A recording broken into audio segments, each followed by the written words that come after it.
Sebelumnya perkenalkan, nama saya Talita Dubanwati. Nama saya Siti Nur Ayani. Nama saya Nia Nur Awalia Fitri. Dan nama saya Sakila Anjani. Di sini kita akan mempresentasikan tentang isu bosi. Jadi, Isumbosi is a text that includes into a narrative text with a kind of folklore. Narrative text is a text that tells about something that is fictitious and only in the form of essay from the writer only. So, Isumbosi is a folklore about something that is fictitious or that is written by the author only. Jadi, Isumbosi ini adalah teks yang termasuk ke dalam teks naratif teks dengan cerita rakyat. Nah, naratif teks itu adalah teks yang menceritakan tentang sesuatu yang bersifat fiktif dan hanya berupa karangan penulis saja. Jadi, kesimpulannya adalah Isumbosi merupakan cerita rakyat tentang suatu yang fiktif atau yang ditulis oleh pengarangnya saja. Sebelumnya, kan pada gak tahu ya teks Isumbosi itu kayak gimana. Ya. Jadi kita tuh mau ngebacain teks Isumbosi. Ya. Oke. Kalau mau lihat bisa di buku paket halaman 157. Oke. Once upon a time, there was an old couple who didn't have a child. They lived in a small house near the village forest. Please give us a child. Their asked good every day. One day, from the household Shinto altar, they hear a kid cry, "Wah! Wah!" They looked and saw a crying baby who looked just like a little finger. This child must be a gift from God. Thanks God. He will call this child Isumbosi, they say. They raised Isumbosi with much care, but Isumbosi never grew bigger. Hey Isumbosi, do you want to be eaten by the frog? Isumbosi was always being bullied by the children of the village and often went home feeling unhappy. Grandmother would make some big rice balls and encourage him. Eat a lot and grow up quickly, grandmother said. One day, Isumbosi said, I will go to this capital to study and become a respectable person. Then I will come back. Grandfather and grandmother were worried about him. But Isumbosi's mind would not be changed. At once they began to prepare for his trip. Isumbosi hid a needle sword in a straw case, put on a cap for a cigarette hat, and started out with a copstick staff in high sprinting. I'm going now, Isumbosi said. Is he safe? With such a small body? Grandfather and grandmother asked as they saw him off. Isumbosi went on the trip with a big risk in a small body. At last Isumbosi reached the capital city and anchored under the bridge. Then he climbed up to the railing and viewed the town. There is a fine palace over there. I shall ask them at once. At long last Isumbosi arrived at the palace. Excuse me, but I want to meet the feudal lord. The lord came to the door. What? Who's there? Here I am, at your feet. Oh, how small. Why do you want to meet me? Please let me be your retainer. I wonder if your very small body can do anything. I will stay in your pocket and guard you from all harm. When Isumbosi said so, a bee came buzzing by. Yeah, Isumbosi yelled, stabbing the bee. Bravo, I implore you. It would be good if you become the princess man. Oh, what a cute fellow he is, said the princess, putting Isumbosi on her palm. I will defend you upon my life, said Isumbosi. The princess liked Isumbosi and she taught him reading, writing, and various studies. Further, Isumbosi practiced fencing very hard in order to be strong. One day, the princess went out to worship at the Kiyomazil temple. Suddenly there was a strong wind and some demons appeared. The leader of the demons tried to grab the princess.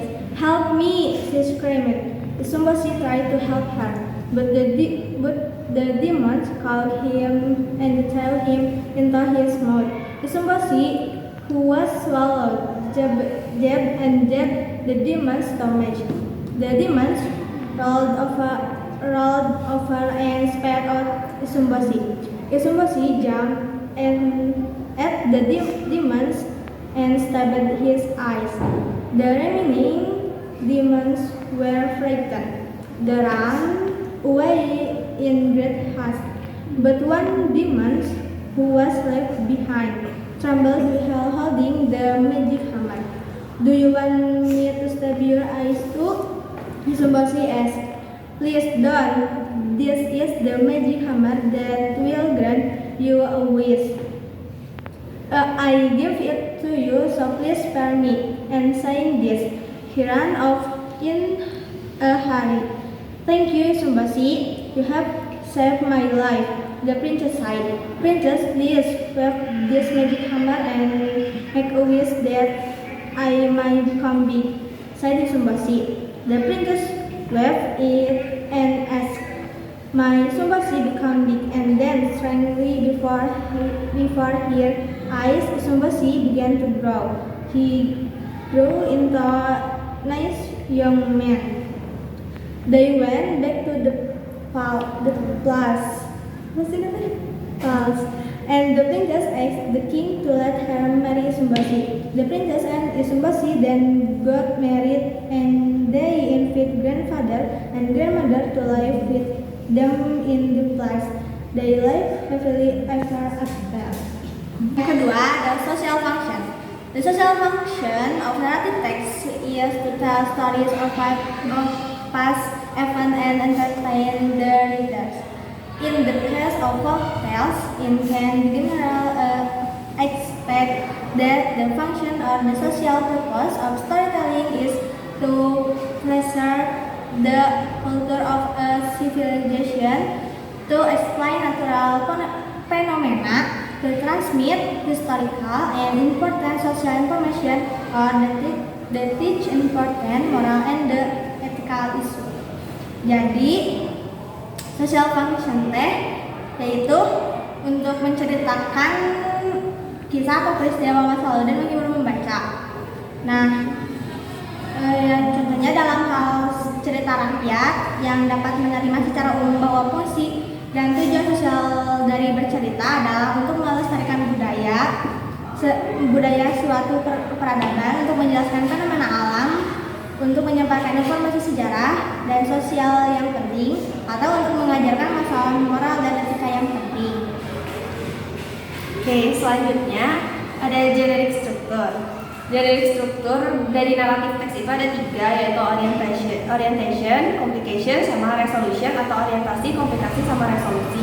Orientation itu biasanya the opening of the story that usually contain about the introduction of the characters, introduction of the background, time and place of the story. Jadi biasanya tuh orientasi itu berisi awal cerita yang isinya tuh pengenalan karakter, pengenalan tempat, pengenalan waktu dari sebuah cerita. Yang kedua ada complication, yaitu the problem in the way story that usually contains about the main characters start experiencing conflict in his life and must resolve the conflict. Jadi complication ini, komplikasi isinya tuh apa sih, masalah yang ada di cerita. Terus biasanya isinya tuh tentang si pemeran utamanya yang mulai ngadepin masalah, terus harus ngeberesin masalahnya gitu sampai selesai. Yang terakhir ada resolution atau resolusi. Itu biasanya the ending of the story, jadi akhir dari cerita. Next, gimana sih kalau generic struktur atau struktur dari teks Isumbosi yang tadi? Nah, orientationnya itu ada dari once upon a time, dari yang awal, yang paragraf awal sampai ke we will call this child Isumbosi. Kenapa? Karena di situ tuh berisi pengenalan karakter gitu. Jadi si karakternya tuh dinamain Isumbosi sampai situ. Jadi itu masuknya ke orientasi. Yang kedua, complication atau komplikasi. Dimulai dari they raised Isumbosi with much care, but Isumbosi never grew bigger. Jadi masalah utamanya tuh si Isumbosi never grew bigger. Jadi si Isumbosinya tuh gak pernah tumbuh besar, itu masalah utamanya. Jadi masuk ke komplikasi. Sampai ke may Isumbosi become big, sampai ke semoga Isumbosi tumbuh besar. Kenapa? Soalnya di situ tuh Isumbosinya belum benar-benar jadi besar, masih kayak harapan si putrinya gitu. Jadi si harapan si putrinya buat si Isumbosi jadi besar. Nah pas si Isumbosinya benar-benar udah jadi besar, itu masuk ke resolution. Jadi resolusi dari ceritanya, jadi si Isumbosinya jadi pria yang besar, terus kayak nikah sama si putrinya. Itu jadi resolusi atau ending dari ceritanya. Dan yang terakhir ada language feature. Language feature-nya itu ada use effort of time atau kata keterangan waktu, contohnya once upon a time atau one day. Terus ada use of action verb atau kata kerja aksi, contohnya try, do atau run gitu. Terus ada specific karakter not general, jadi menceritakan secara spesifik suatu karakter, tidak umum gitu. Contohnya Isumbosi. Dan ada use of saying and thinking verb, jadi kata yang dibicarakan dan dipikirkan oleh tokoh, contohnya wonder. Terus ada use of adjective, yaitu kata sifat, contohnya kayak big rice bowl, big rice bowl, big rice bowl. Terus ada use of time, connective and conjunction, penggunaan waktu penghubung dan konjungsi, kata penghubung dan konjungsi, contohnya then. Terus ada use of past tense, contohnya the princess liked Isumbosi and she taught him reading, writing, and various studies. Dan terakhir ada kata kerja direct speech dan indirect speech, yaitu kalimat langsung dan tidak langsung. Ciri-cirinya diantaranya kalau kalimat langsung itu terdapat tanda kutip. Kalau tidak langsung adalah yang tidak ada tanda kutip. Terus diucapin sama orang, enggak langsung sama tokohnya gitu, diceritain lagi sama orang. Jadi sekarang sesi tanya jawab. Pertanyaan yang pertama, what is the moral message of the story? Pilihannya ada A. Don't see things from the physical appearance. B. See things from their size. C. Size show ability. D. Praise what we have got. Dan E. Don't be stingy. Aku dulu. Apa jawabannya? Oh iya. Iya. Ya benar. Di sini ada pertanyaan lagi. Yang kedua, why did Isumbosi want to go to the capital? A. To become a rich man. B. To study and become a respectable person. C. Be cool. D. To study. E. To find a man. Aku. Ya. Bukan. Bukan. Aku pinter. B. Jawabannya. Iya. Ini ada pertanyaan yang terakhir. What did Isumbosi want for the magic hammer? A. Make him the handsome. B. Make him the strongest man. C. Make the prince love him. D. Make him powerful. E. Make him big and grow. Aku. Ya. Tinggal soraan. Ya, benar. Yeay. Jadi mungkin Sekian dari kita. Mohon maaf apabila ada kesalahan. Wassalamualaikum warahmatullahi wabarakatuh. Waalaikumsalam. broke up the first time, saying this is it, I've had enough.